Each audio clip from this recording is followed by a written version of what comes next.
The following story has been brought to you by StoriesToInspire.org. There's a great story with Rav Shach. Rav Shach was a Rosh Yeshiva of Panovich, and he wasn't just the Rosh Yeshiva of Panovich, they called him the Rosh HaYeshivais. He wasn't just the Rosh HaYeshiva, that's one yeshiva. He was the Rosh HaYeshivais. He was the head of all yeshivas. So a lot of times Rosh Yeshivas themselves came to Rav Shach with important questions that were plaguing them and how to run their yeshiva. And one time a group of Rosh Yeshiva Rabbi from a certain yeshiva came, and they said, we're about to throw out a boy from the yeshiva, and we just want to get Rav Shach's approval before we do so, because we know that it's Dinei Nefashis, we want to make sure that we're doing the right thing.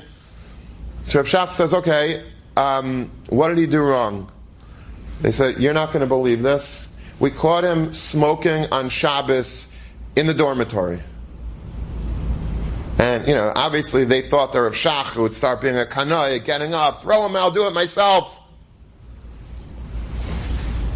Rav Shach says, okay, tell me a little bit about the parents' marriage.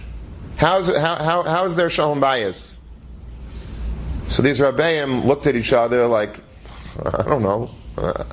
We're just, we're dealing with the kids. We're not dealing with we're not social workers. We're not marriage counselors. We don't know. He says, tell me about their financial situation. How's the finances at home? Are they making money? Are they in debt? Are they living off credit cards? Like what's going on at home? Is there stress at home from finances? We're financial planners now. We're accountants. Like what? And how's his social issues, like at home with his community? How's he doing with other people? We caught him smoking in the bathroom on Shabbos, Laman Hashem. Like, why is this important? So if Shach gets up, Malay Kaimasai, he stood up and he says to them, he points his finger at these very prominent Rabbeim, Rosh Yeshivas, and he says, Reitzchem!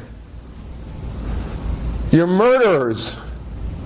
Do you know anything about this boy? You're just so quick to throw him out of yeshiva. Do you understand what you're doing? You're passing din in nefashos, and you have no idea anything about what caused him. A normal bacher doesn't start being Mechal Shabbos b'Parayasi. He just doesn't.